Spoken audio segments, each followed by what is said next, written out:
কোটিপতি মেয়ে চাকরানী সেজে তার হবু স্বামীকে পরীক্ষা করল। তারপর কি ঘটে গেল দেখুন। মা, মীরা বেটা, এই তুমি কি করছো? এসব তো পাগলামি। তুমি এই শহরের সবচেয়ে বড় বিল্ডারের মেয়ে, আর তুমি ওই বাড়িতে চাকরানী হয়ে থাকতে যাচ্ছ? আমার পক্ষে এসব দেখা সম্ভব নয়। মীরা, বাবা, হিরে আসল নাকি কাঁচ সেটা জহুরি যখন নিজের হাতে নেয় তখনই বুঝতে পারে। দূর থেকে তো সব জিনিসই চকচক করে।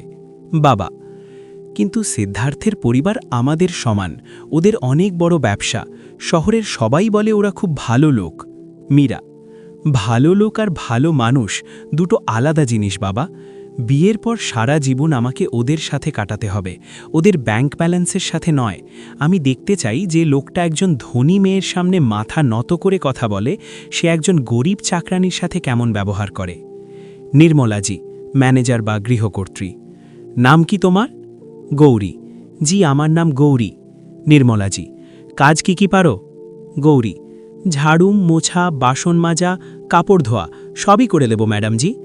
নির্মলাজি, মন দিয়ে শুনে নাও গৌরী, এটা সিদ্ধার্থবাবুর বাড়ি, এখানে ভুলের কোনো ক্ষমা নেই। যদি কাজে ফাঁকি দাও তবে কোনো টাকা না দিয়ে ধাক্কা দিয়ে বের করে দেব। যাও, ওখানে গিয়ে বাসন মাজো। অন্য এক কর্মচারী, তুমি এখানে নতুন তো, তাই সাবধানে থেকো। এই বাড়ির মালিক সিদ্ধার্থবাবু দেখতে যতটা শান্ত, ওনার রাগ ততটাই ভয়ঙ্কর। গৌরী, কেন? উনিও কি আমাদের মতো গরিবদের গায়ে হাত তোলেন? কর্মচারী, হাত তোলেন না, কিন্তু ওনার চোখের ভয়ই যথেষ্ট। নির্মলাজি, অন্ধ হয়ে গেছ নাকি কাকা? 1,00,000 টাকার ঘড়ি ছিল, বিদেশ থেকে এসেছিল তোমার তো আমি। তখনই সিদ্ধার্থ আসে। সিদ্ধার্থ, সকাল সকাল এসব কি তমাশা হচ্ছে? নির্মলাজি, সিদ্ধার্থবাবু, এই কাকা আপনার পছন্দের ঘড়িটা ভেঙে ফেলেছে, পুরো 1,00,000 টাকার ক্ষতি করেছে। কাকা, মালিক মাফ করে দিন, হাত থেকে ফসকে গিয়েছিল। সিদ্ধার্থ, নির্মলাজি, ক্ষতি 1,00,000 টাকার হয়নি, তার চেয়েও বড় হয়েছে। আপনার কাছে শুধু কাঁচের টুকরোগুলো দৃশ্যমান, কিন্তু কাকার হাত থেকে যে রক্ত ঝরছে তা আপনি দেখছেন না। জলদি ফার্স্ট এড বক্স নিয়ে আসুন। আর কাকা, আজ আপনি কোনো কাজ করবেন না, বাড়ি যান আর আরাম করুন। সিদ্ধার্থ ফোনে, যদি ওই বস্তির লোকরা জমি খালি না করে তবে ওদের ওপর চাপ সৃষ্টি করো, ওদের জলের লাইন কেটে দাও। আজ বিকেলের মধ্যে আমার ওই জমি চাই আমার প্রজেক্টের জন্য, তাতে ওদের রাস্তায় ঘুমানো লাগলেও কিছু করার নেই। গৌরী মনে মনে, এইমাত্র যে মানুষটা একজন শ্রমিকের রক্ত দেখে গলে যাচ্ছিল, সে সামান্য কিছু টাকার জন্য পুরো বস্তির মানুষকে রাস্তায় ছুঁড়ে ফেলার কথা কিভাবে বলতে পারে। গৌরী চা নিয়ে সিদ্ধার্থের ঘরে যায়। গৌরী, মালিক, চা। সিদ্ধার্থ, টেবিলের ওপর রাখো, আর ডান দিকে যে লাল ফাইলগুলো আছে সেগুলোতে হাত দেবে না, ওগুলো খুব জরুরি। গৌরী ফাইলগুলো দেখতে গেলে সিদ্ধার্থ রেগে যায়। আমি কি বলেছিলাম? ফাইলগুলো ছোবে না। তুমি একজন চাকর, নিজের কাজ করো আর বাইরে যাও। নির্মলাজি, গৌরী, তুই মালিকের ঘরে কি উকিঝুঁকি করছিলি? তোর চোখগুলো খুব বেশি চলে, ঠিকঠাক কাজ কর, নয়তো তোর বেতন কেটে নেব। গৌরী, না ম্যাডামজি, মালিক ওই বস্তির ফাইলটা নিয়ে খুব রেগেছিলেন, আমি তো শুধু চা দিতে গিয়েছিলাম। নির্মলাজি, ওই বস্তিবাসীরা মালিকের কোটি কোটি টাকার কাজ আটকে রেখেছে। আর শোনো, মালিক ব্যবসায় কাউকে দয়া দেখান না। এখন যা, হলে গিয়ে মোছা লাগা। বাইরে থেকে এক মহিলা কান্নাকাটি করে ভেতরে ঢোকার চেষ্টা করে। মহিলা, আমাকে মালিকের সাথে দেখা করতে দিন, ওনার লোকরা আমাদের বস্তির বিদ্যুৎ জল কেটে দিয়েছে, আমার বাচ্চার অনেক জ্বর, ও শীতে মরে যাবে। এই, বাইরে চল, মালিক বাড়িতে নেই, তুই ভেতরে ঢুকলি কি করে? গৌরী, ওরে গার্ড ভাইয়া, কি করছেন? ছোট বাচ্চা অসুস্থ, ওকে বৃষ্টির মধ্যে কেন ধাক্কা দিচ্ছেন? গার্ড, তুই মাঝখানে কথা বলবি না গৌরী। এই বস্তির লোকরা রোজ এমন নাটক করে, মালিকের কড়া নির্দেশ আছে, ওদের গেটের ভেতরেও আসতে দিবি না। সিদ্ধার্থ, এসব কি হচ্ছে আমার বাড়িতে? এই মহিলাকে ভেতরে কে আসতে দিয়েছে?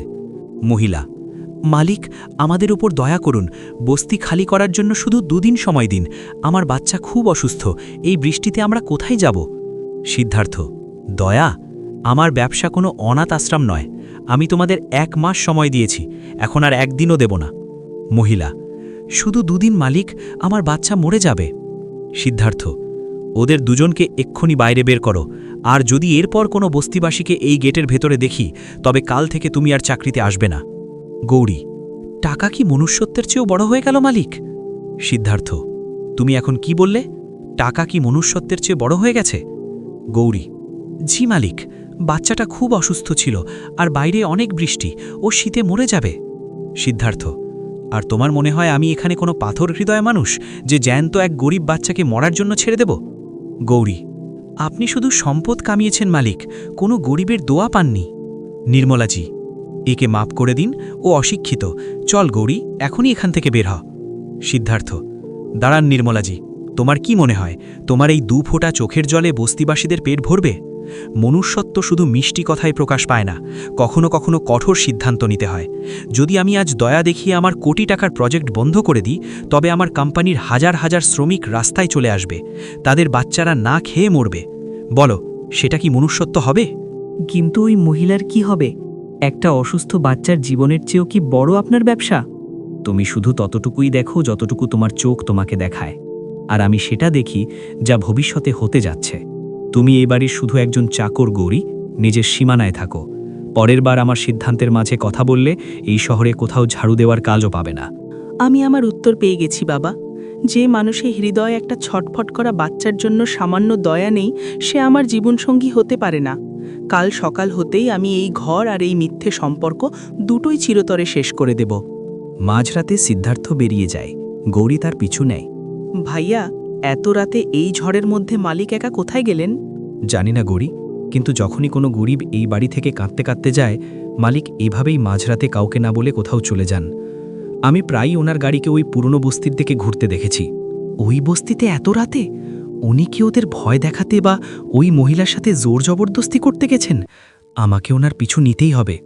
আজ রাতে আপনি যদি আমার বাচ্চাকে এখানে না আনতেন, তবে ও বাঁচত না। আপনি ওকে নতুন জীবন দিয়েছেন। কাকিমা, আমি কতবার বলেছি আমার বাঁচ হবেন না।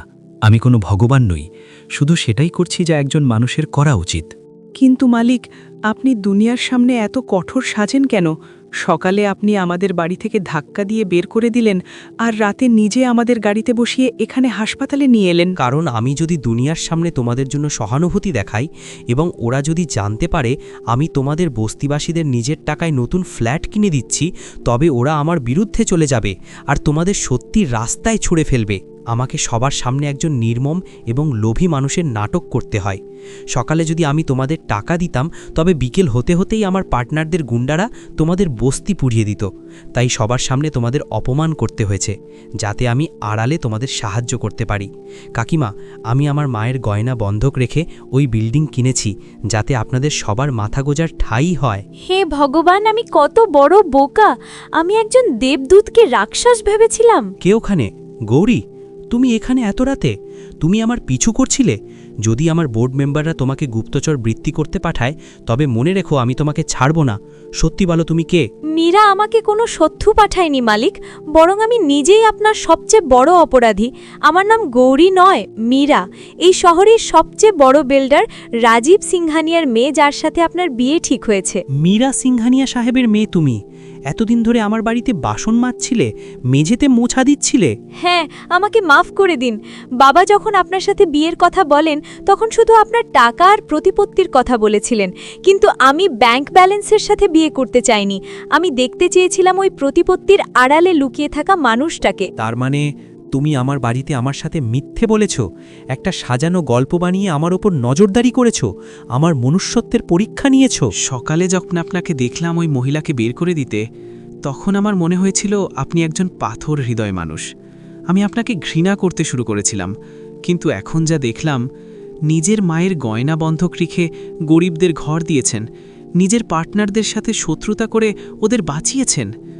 সিদ্ধার্থজি, আপনি তো দেবতা। বাস মীরা, আর একটা শব্দও নয়।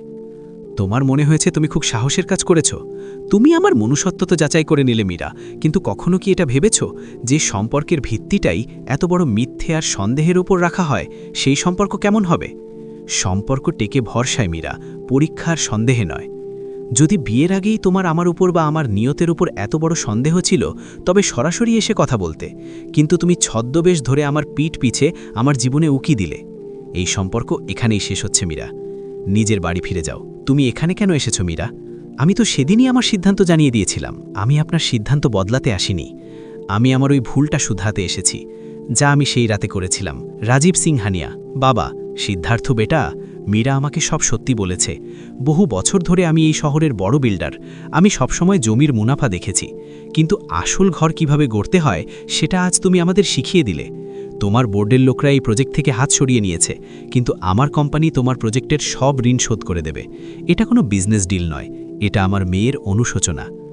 সিংহানিয়া সাহেব, আমার কাজের জন্য কারো সহানুভূতি বা দান আমার প্রয়োজন নেই। এই বাড়িগুলো আমি আমার যোগ্যতায় বানিয়েছি এবং নিজেই সামলে নেব।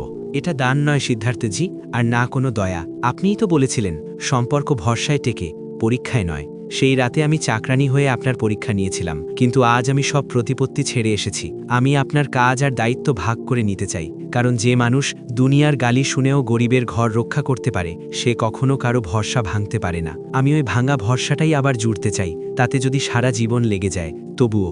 সিদ্ধার্থ, ভরসা কাঁচের মতো হয় মীরা, একবার ভেঙে গেলে তা জুড়তে অনেক সময় লাগে। মীরা, আমি ব্যথাকে ভয় পাই না।